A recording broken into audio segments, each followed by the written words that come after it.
propose, discuss, deliberate, or take legal action on any matter brought up during this summary unless the specific matter is properly noticed for legal action. Council members, do we have anything to report? Go ahead. This is in the way of a public service announcement. Inspiration Apartments across from the hospital are now taking leases, and there's a bit of a shell shock when you look at the prices, just so you know. Okay.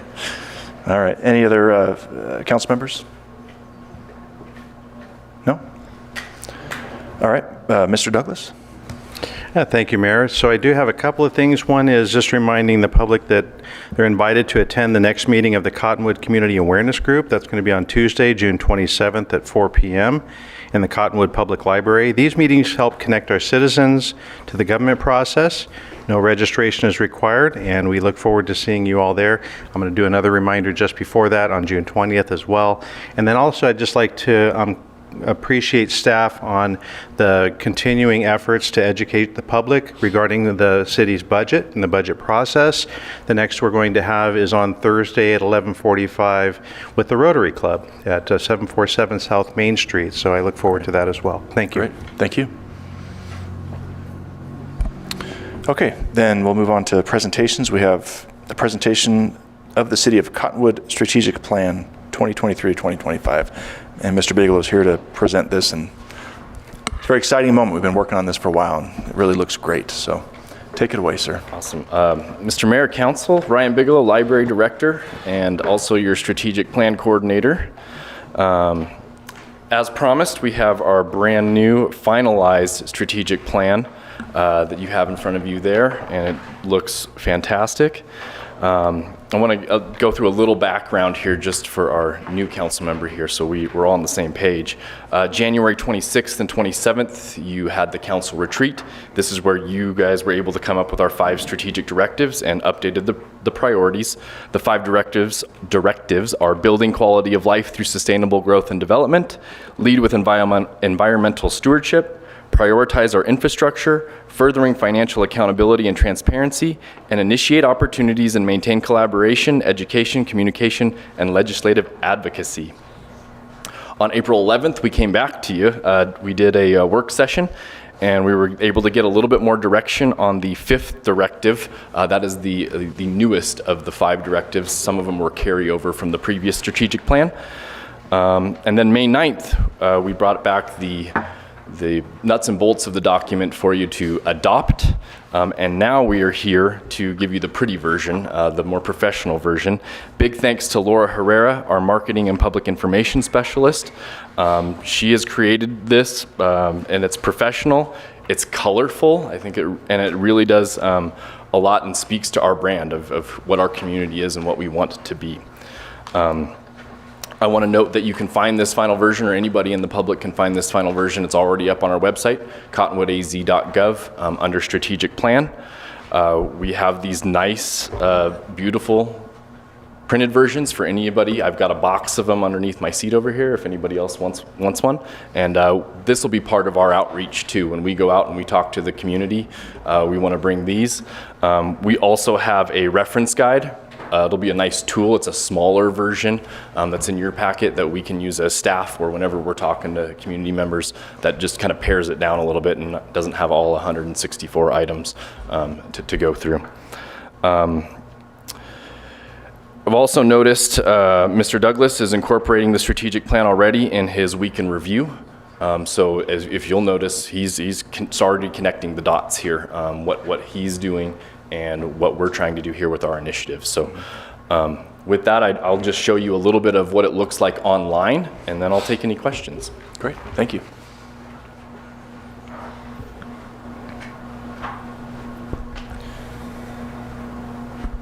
So if you just go to the website, cottonwoodaz.gov,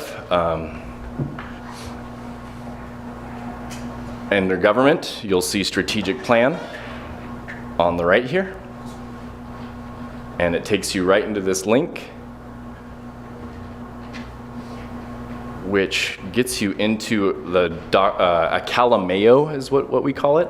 So it's like a live PDF. So you can scroll through it, hit the buttons, and I know that looks pretty small, but pretty functional here where you can get it and zoom it in whatever form you'd like it.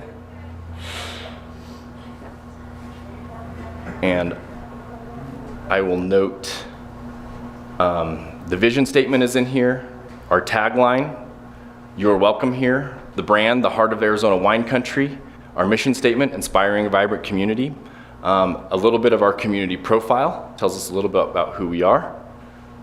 And then you can see some of these just bright, bold pictures of who we are and what we stand for. A department key, because as we go through this,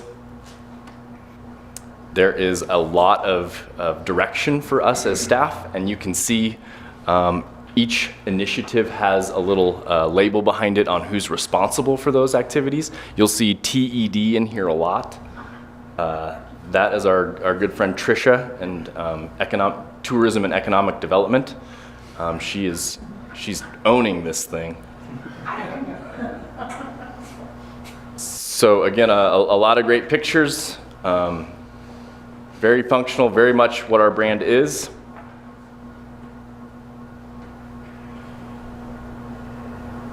And then at the end, we have an acknowledgements and contributions page, acknowledging all of you, the city council, who's been involved, some city staff. Definitely want to, again, point out Laura Herrera and then Danielle Gracely too, for being huge assistants in this project. And then you had Ken Kilday from Leaders Cut help you with put this together, and also then Blushing Cactus Photography for all the photographs. So that is your final strategic plan. Fantastic. Well, thank you. I really want to thank you too for the effort. I know we were undergoing quite a bit of transition, having lost our former city manager to the town of Avondale. And so we were in transition here, and you guys stuck with us and produced a really fine document. So thank you for that. It was important to council to get this together before Mr. Douglas came on board, so he knew what to do when he arrived. And I think he knows what to do now. Yeah, this is your 4th week, and he's already really doing a great job for us. So, yeah. Thank you, Mayor and Council. And I just also want to throw out some really big kudos to staff and all of you for all of the work that went into this. What you really see here is a very comprehensive document. I know that Ryan covered some of this before I arrived, but this also provides a lot of detail of how we're going to accomplish things. So it's pretty ambitious, I mean, honestly. But the thing that I just want to call out is that this document really rules over what we're trying to accomplish the city of Cottonwood. Everything that we do as a city plugs into this strategic plan, and it gives us a very focused effort toward making sure that we follow these initiatives.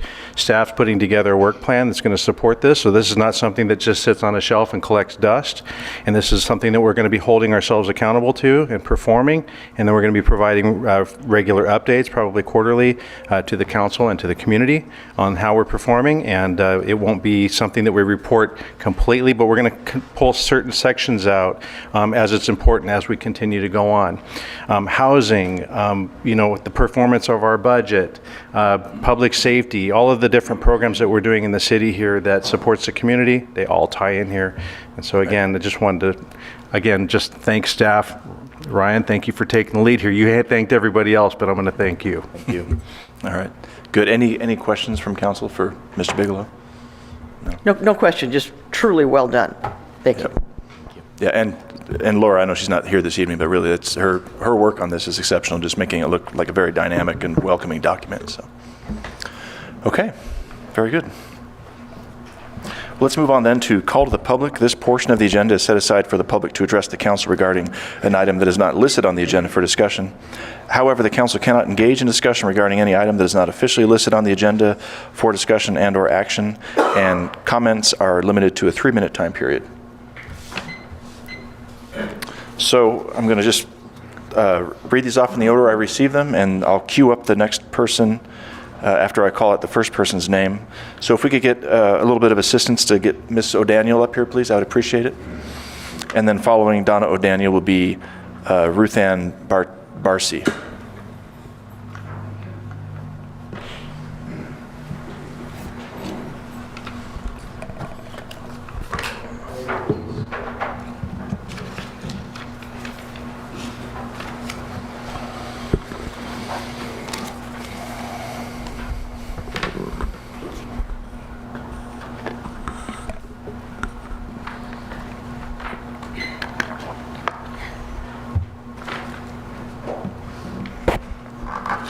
Mayor, and City Councilors. We are blessed to have a local police force whose constitutional mission is only to protect Cottonwood residents, maintain law and order, and catch the bad guys who threaten the safety and well-being of Cottonwood's citizens. Down through the centuries, that has not been the case for most of the world's people, who have suffered under brutal national police forces controlling them with an iron fist. Caesar Augustus had his Praetorian Guard, Vladimir Lenin his Cheka, Joseph Stalin his NKVD and KGB, Adolf Hitler his SS, Kim Jong-un his State Security Department, Ayatollah Ali Khamenei his Law Enforcement Command, and Xi Jinping his People's Armed Police. But America is different. The wisdom of our founding fathers enshrined our God-given right to self-governance and local police in the 10th Amendment of the U.S. Constitution.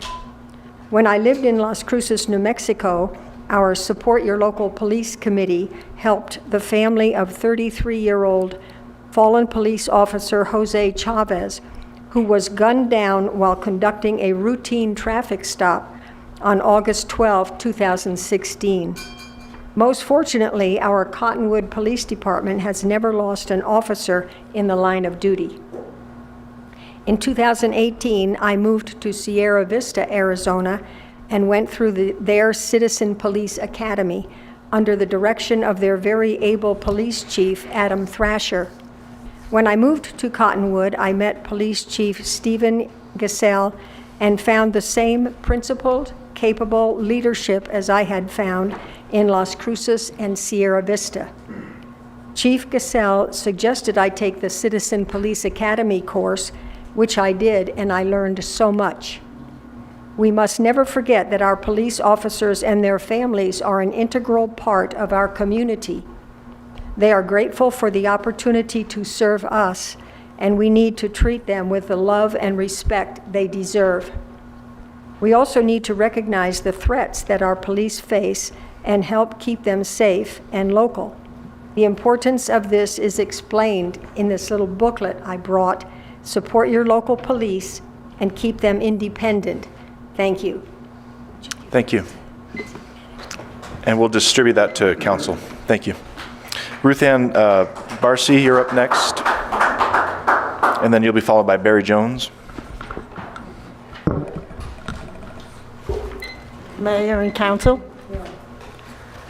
I'm here tonight to join others in honoring and thanking the police department for putting their lives online on a daily basis. But not only the police themselves, but their families also, their wives and their children, who face the possibility of the safety of their loved one. The job that they do affects all members of their family, and we need to pray for them. Excuse me, I gotta put my glasses on. Okay, we were happy to find out that all the police department members have vests, protective vests to wear, where other police and other places do not. And we're grateful for that.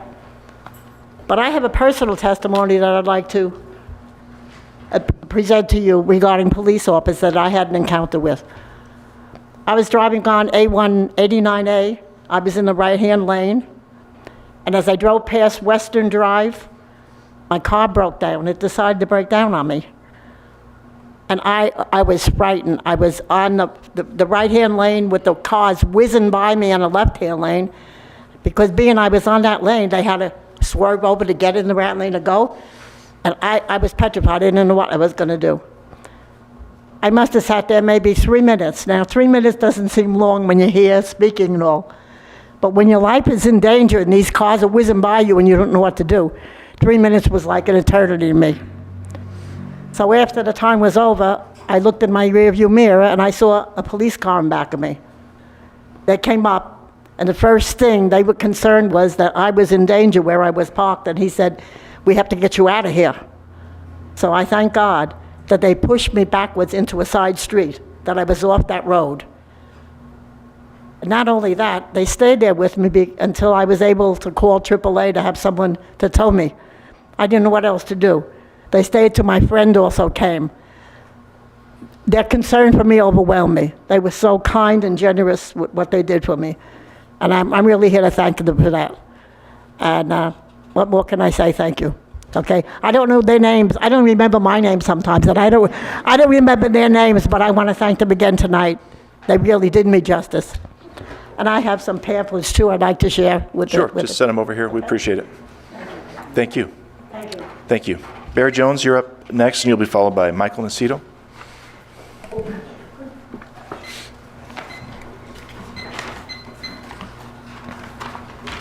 Honorable Mayor and Council, I would like to address what I believe has been a failure of this council to represent the citizens of our community. Representative government means elected officials ought to represent the interests and values of their constituents, not those of a minority or of special interests. If on any particular issue of public policy, council members' opinions and values do not align with the majority in the community, they owe citizens the transparency of making their position a matter of public record, so the electorate will know exactly where they stand. The electorate could then make a fair judgment whether they wished to retain or retire these councilors. This failure of the council was starkly seen in the recent controversy over the children of the community not being protected from sexualization. The council steadfastly refused to agendize this issue, even though hundreds of citizens consistently appeared before you to protest. Some sought to paint the issue as one of free speech, as if minors who can't buy cigarettes or alcohol, can't vote, can't serve in the military, had a free speech right to be dragged into a show based on sexual fetishes and fantasy. Another egregious action under the direction of this council, which showed its failure to represent the moral and peaceful majority of this community's citizenry, was the massive law enforcement presence at this event. This presence was not to ensure the safety of minors entering the lascivious show by monitoring its lawfulness, but apparently to intimidate anticipated violence. From who? From those of us who were there praying for our town, or carrying signs protesting the public corruption of morals? This unnecessarily wasted a lot of money and showed a lack of judgment about those you are supposed to represent. Our mayor once famously said we're good at fixing potholes, which in context I interpreted as a dodge of responsibility for weightier matters the council is tasked legislatively and reasonably to consider for the good of the community. Good representation of the decent folk of this town would look substantially different from what we have seen over the last several years. Thank you. Thank you. Mr. Nacito, you're up next, and you'll be followed by Bruce Pawlowski.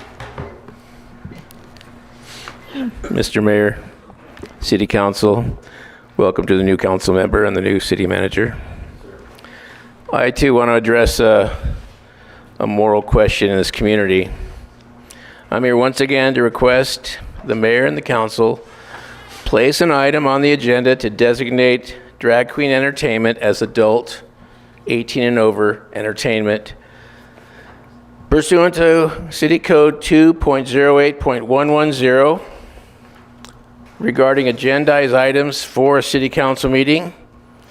The second clause of the code says, except those items specifically requested to be placed on the council agenda by 2 or more council members.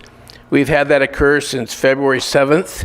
We may have a third council member that wants to chime in and respond to the community by putting it on the agenda.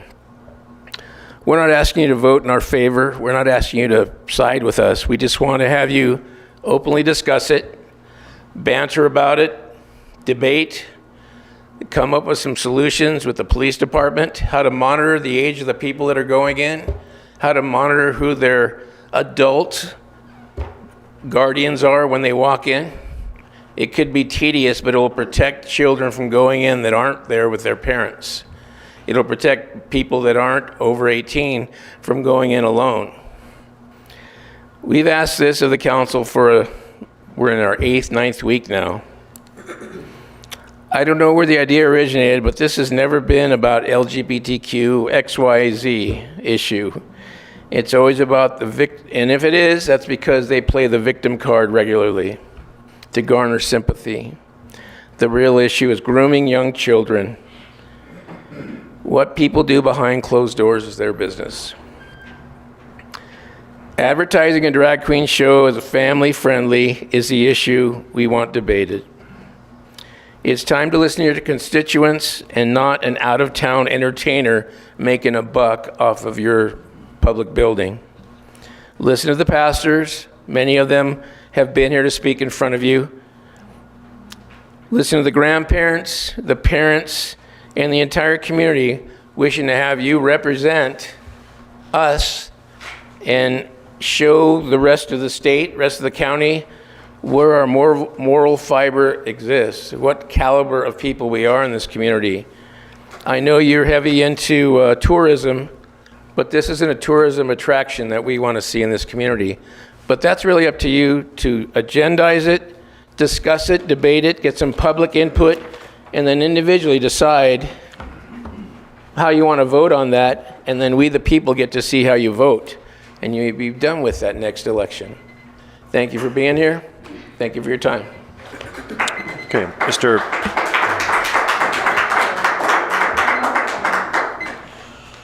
Evening, Mayor, Council. Excuse me, sir, before you begin, I just want to remind folks, that's okay. We'll get your time I reset. was all geared up here. That's all right. Just, again, a reminder just to not applause during call to the public. We would appreciate it very much. Thank you. Go right ahead, sir. So my name is Bruce Pulowski. We're 3 years new to the community. We're retired military. We've traveled the world.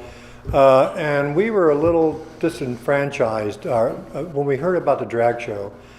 Well, I believe that everyone has a right to express themselves. But there's places for adults and there's places for kids. You don't let your kids go to porn flicks, and I know that most of you probably have never seen a drag show, but I have. And they're quite lewd, and that really bothers me. Now, I'm not going to address too much of that. We've already heard enough. Children are groomed, and when you think about it, oh, grooming takes several times. Not at all. Once you take a child into an exhibition of that, their next question is, Mommy, why are men dressing up like women and behaving like that? It immediately creates their questions, and therein lies a problem. The second thing, my wife was the second aircraft maintenance officer in the Air Force back in the 70s. She was a ceiling breaker. She became a lieutenant colonel. She had to go through heck in doing it. But during that time, she was a member of NOW. She was a president of the NOW chapter. She fought like heck for women's rights. And when she sees, and she would have been here tonight, but our daughter's in town, when she sees things like this event happening, in her world, it is the most demeaning thing that could happen to women who she fought so hard for to break barriers so that women could succeed in the military. And I think that is something we all have to consider. I agree with the speakers before me. We need to agendize this. We need to come to a conclusion, whatever way it goes. That's certainly okay, but at least it puts it before the public vote. And we are who you work for. So I appreciate the time. Thank you. And by the way, welcome. Thank you. All right, Mr. Mitchell, you're up next. And somebody didn't write their name on this next form. I'm not sure, maybe I can hand this to you and see if you can find out who that is from. Thanks. Go ahead, sir. Council, good evening. John Mitchell. I'd like to address something. I agree with the last few speakers, by the way, in regards to this issue, and I'm going to address that in kind of a different way. Hopefully in 3 minutes I can cover this, but I have a question before I begin, and I'd like you to do research on it and let me know like we talked before. It's my understanding that we used to be allowed in these events to have 5 minutes. I remember when I first started addressing this council years ago. And I would like to know when that was changed to 3. Okay? If somebody would research that and let me know, I'd like to know it. Okay? So anyway, I'd like to take these few minutes to set the record straight.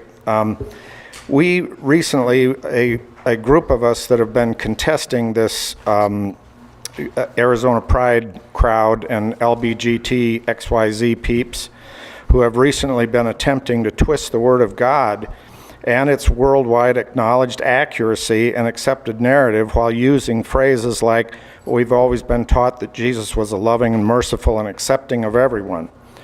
While that's true, I want to clarify that he is. And unless any of us choose not to repent of our sins and wicked ways. However, the Lord also is just and righteous and clearly says so in many places in Scripture. And unfortunately, I'm not going to be able to get into all of the places, but I'd like to make it available to you. Because you've heard so many appeals to this, I thought it was important to bring this up and clarify. All right?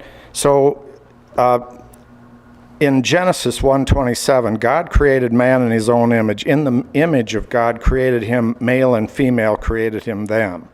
All right, male and female created he them, blessed them and called their names Adam, and Adam named Eve in the day that they were created. Now Jesus Christ followed up when he was alive when he was here on the earth and said, have you not read, he that created them in the beginning made them male and female, Matthew 19:4, and in other places he quoted the same thing.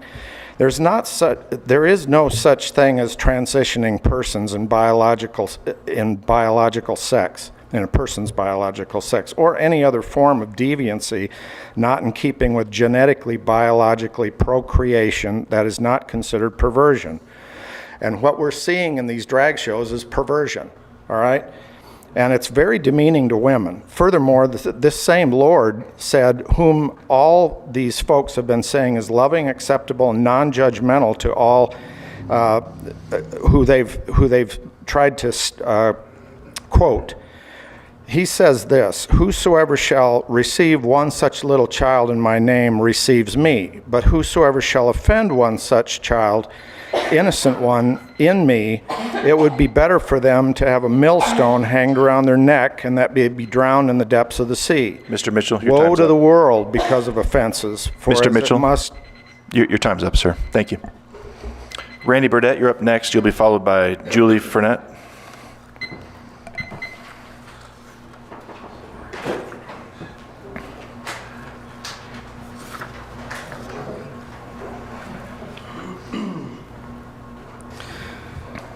I thank the City Council for allowing us to speak here today on the issue of adult entertainers dancing for kids. For the 9th meeting of Call to the Public in a row, this is specifically about the April 8th drag show that took place in the Cottonwood City-run clubhouse, which included children and minors. As we all know, at least I hope we all know, performers whose shows are mostly adult-oriented or all adult-oriented are indeed adult entertainers. Similarly, drag queens, drag shows whose performances are mostly adult-oriented are adult entertainers / adult entertainment. So why are these shows allowed for minors / children? If this is okay, then why not allow strippers to dance for children, since they can tone down their dancing as well, even though they are, without a doubt, adult entertainers? It's been said that these drag shows are family-friendly. Yet Christopher J. Hall, the event organizer for April 8th, was doing sexual dances like the spread eagle, where one lays on their back and spreads their legs as far as they can so as to mimic the sex position. In the All Ages tour in Lake Havasu, Arizona last February, the only reason he didn't do the same this time, as far as I know, is because he had been telling everyone to tone down the dancing because it's been getting a lot of attention. I don't believe that Chris had a change of heart since the first show in Lake Havasu and the last one, which was in this city. Also, parents bringing kids to these events does not make this sort of thing okay, which is said to be 18 plus on the advertisements. I hear these all-ages drag shows are about supporting trans and gay rights, the First Amendment / Constitution, equity, which is equality of outcome and requires a centralized economy, where the state owns the means of production and all resources when fully realized and implemented in a society. I also hear that it's for children to learn diversity, to represent over 8 million genders, parental rights, that opposition is all about religious views and fears / bullying, etc., but including minors / children in shows with adult entertainers has nothing to do with any of that. People have further said that this event isn't political, yet the Verde Valley Democrats have supported this past April 8th event. What we oppose as a majority has nothing to do with hate or bigotry, no matter what anyone says. In closing, I implore the City Council to add this issue to the agenda and add restrictions, which isn't a ban for some of those who don't understand the difference, to shows including adult entertainers at the very least in city public buildings, or even disallow any sort of event that has adult entertainers for said buildings. Mr. Hall says he will be back again soon in 2025 or maybe as early as next year. I'm hoping we can have this issue resolved before then so as to avoid what happened this year. Hopefully, we can all have a civil discussion on this together soon. Thank you. Thank you. Julie Fournette, you're up next, and you'll be followed by Kathy Ransom. Thank you, Mayor and City Council. I really want to thank you for your patience in sitting through the bi-monthly church service and Bible readings that you've been subjected to against your will. They really do not have a place in places of government. I also want to point out that I am a woman, and I am one of your constituents, and I am here to support the LGBTQIA community. So I appreciate that you have not done things that would cause us to, have lawsuits brought against the city for discrimination. I'm glad that you've stood your ground for that. I also want to comment on the 3-minute rule. I'd be happy if it went to 2 minutes because I feel like you guys are being tortured on a bi-monthly basis up here. I did want to point out too that the police presence was appreciated at the event that was held in April. However, the only people that children needed to be protected against were the protesters and Proud Boys who were outside the event.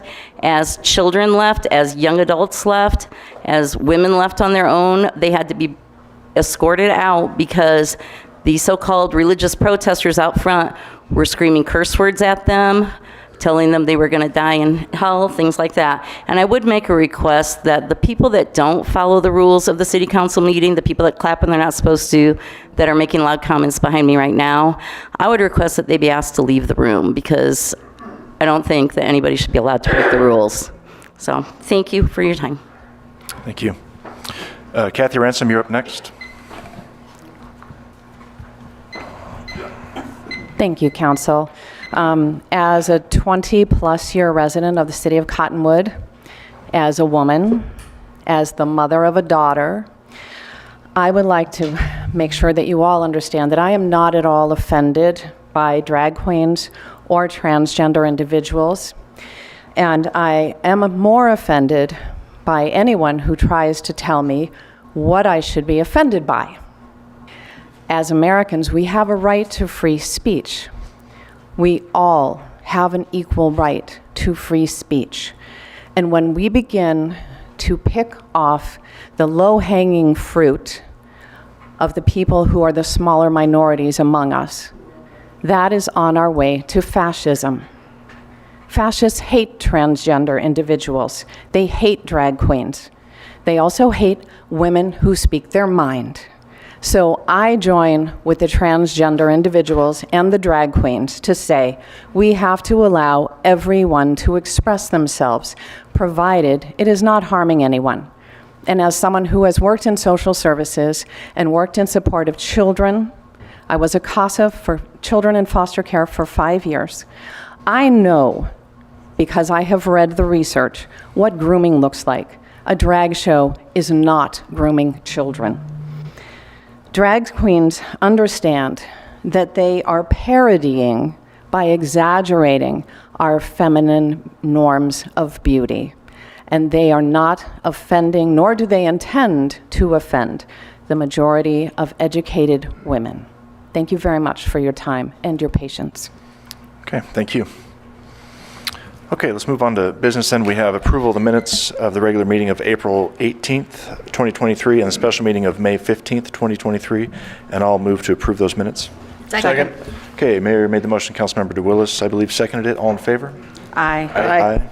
All right, minutes are approved. Unfinished business, just one item this evening. It's ordinance number 735, a zone change for an approximately 1 acre portion of an approximately 17.8 acre parcel of land located at 1214 North Main Street from C1 light commercial to R3 multifamily residential. This is the second and final reading. Thank you, Mayor, Council. Tina Hayden for Community Development. I did put together a brief slideshow just because we have our new council member, Palisari, here. Just give him a briefing on it. This is for the zone change at 1214 North Main. This is the second read. At this time, staff has not received any additional comments from the public about this project.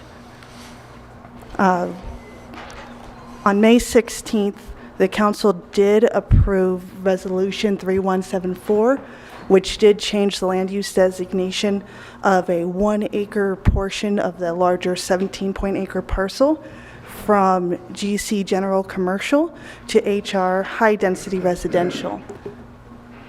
Currently, the 1-acre parcel is currently zoned as C1 Light Commercial.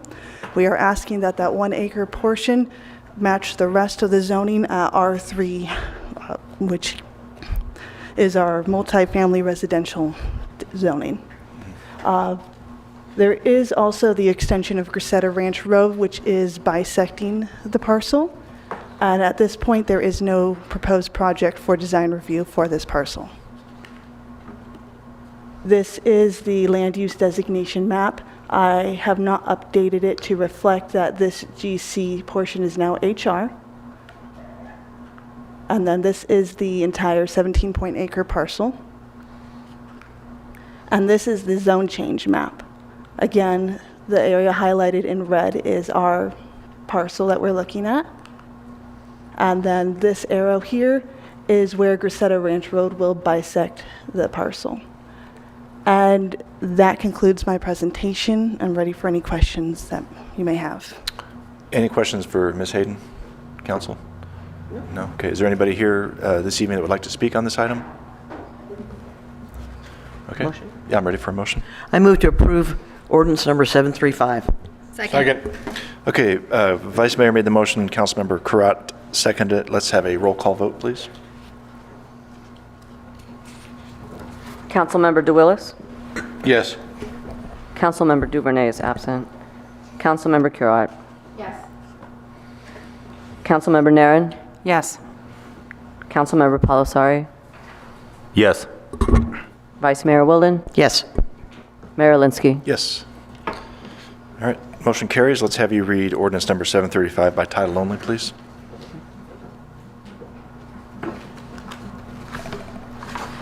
Ordinance number 735, an ordinance of the Mayor and City Council of the City of Cottonwood, Yavapai County, Arizona, amending the zoning map of the City of Cottonwood, Arizona for an approximately 1-acre portion of an approximately 17.8-acre parcel of land located at 1214 North Main Street, approximately 200 feet northwest of Kendra Heights Road, APN 406-23-027H, so as to change certain district boundaries and classifications thereof from the present zoning designation of C-1 light commercial to R-3 multiple family residential. Great. Thank you. Okay, next is the consent agenda. The following items are considered to be routine and non-controversial by the council and will be approved by one motion. There will be no separate discussion of these items unless a council member or citizen so requests, in which case the item will be removed from the consent agenda and considered in its normal sequence. So we have 4 items this evening. I'll read them out for the public. We have resolution number 3176, designating the chief fiscal officer for the fiscal year 2024 annual expenditure limitation report. Item 2 is resolution number 3177, adopting a fiscal year 2024 public safety pension funding policy. Third item is renewal of emergency dispatch agreements with the town of Jerome, police and fire departments, Sedona Fire District, Verde Valley Fire District, Verde Valley Ambulance Company, town of Clarkdale Police Department, and the Copper Canyon Fire Medical District. And fourth is approval of an encroachment agreement with Merkin General LLC dumpster enclosure. Is there an item that a council member or a citizen would like to have pulled? All right. I'll motion then to approve the consent agenda. Second. Okay, Mayor made the motion. Councilmember Naren seconded it. All in favor? Aye. Aye. All right, it's approved. And let's get Ms. Kays to read resolutions number 3176 and 3177 by title only, please. Resolution number 3176, a resolution of the Mayor and City Council of the City of Cottonwood, Yavapai County, Arizona, designating the chief fiscal officer for officially submitting the fiscal year 2024 expenditure limitation report to the Arizona Auditor General. And resolution number 3177. A resolution of the mayor and city council of the city of Cottonwood, Arizona, adopting a public safety personnel retirement system pension funding policy. Great, thank you. Okay, new business, just one item this evening. Ordinance number 736, repealing and replacing section 14.04.010 of Title 14, Chapter 14.04 of the City of Cottonwood Municipal Code to require only properties connected to the city's wastewater collection and treatment system be subject to sewer customer fees. This is a public hearing, and it's the first reading. Good evening, Mr. Mayor, members of council. My name is Tom Whitmer. I'm the Director of Utilities for the City of Cottonwood.